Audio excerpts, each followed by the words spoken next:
আজরাইলকে একদিন আল্লাহ প্রশ্ন করলেন, আজরাইল মালাকুল মউত, তুমি যে এত প্রাণীর জান কবজ করলে, এর মধ্যে তোমার সবচেয়ে বেশি কষ্ট পেয়েছে কোন জানগুলো কবজ করতে গিয়া? আজরাইল বলছেন, আয় আল্লাহ তাআলা, দুইজনের জান কবজ করতে গিয়ে আমার একটু কষ্ট অনুভব হয়েছে। কে কে? ওই একজন নারীর কথা আমার বারবার মনে পড়ে। কোন নারী?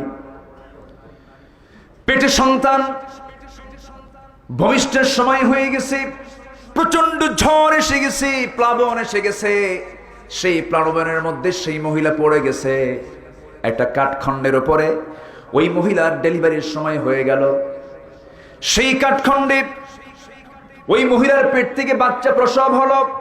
বাচ্চা প্রসবের পর তুমি আল্লাহ আমাকে অর্ডার করলে এই মহিলার জানটা কবজ কর।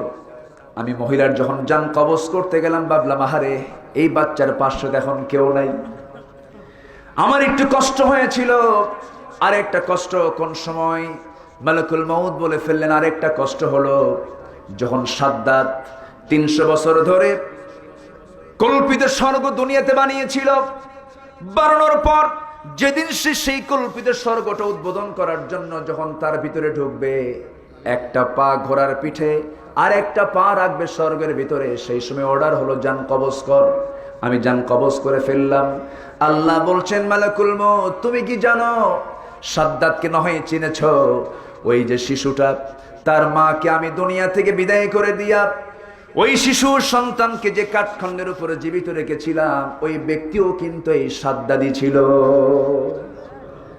আমার ভাইয়েরা, আল্লাহ কাউকে না খাওয়ায় রাখেন না।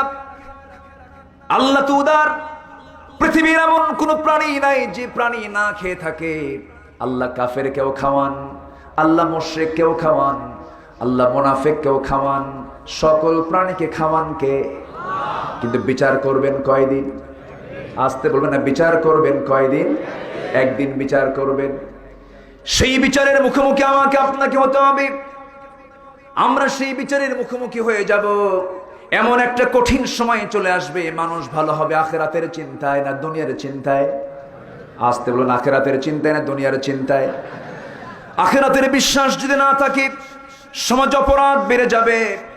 আখিরাতের বিশ্বাস যদি না থাকে, সৎপথ থেকে মানুষ দূরে সরে যাবে। আখিরাতের বিশ্বাস যদি না থাকে, রহমত থেকে নিরাশ হয়ে যাবে। আখিরাতের বিশ্বাস যদি না থাকে, আল্লাহকে পর্যন্ত সে অস্বীকার করে ফেলবে। আল্লাহর বিশ্বাস যদি না থাকে, কোরআনকে সে বুঝতে সক্ষম হবে না। এই জন্য আখিরাতের বিশ্বাস দরকার আছে না নাই? এই সূরা আলা এমন একটা সূরার নাম যার ভিতরে তাওহীদের কথা আছে, রিসালাতের কথা আছে, আখিরাতের কথা আছে। গোটা কোরআনের যে বক্তব্য, আল্লাহ এই সূরার ভিতরে সেই বক্তব্য তুলে ধরেছেন। জোরে বলে সুবহানাল্লাহ। এক রাতে সব কথা বলবো কেমনে? একটু একটু করে বলে যাচ্ছে আজকে।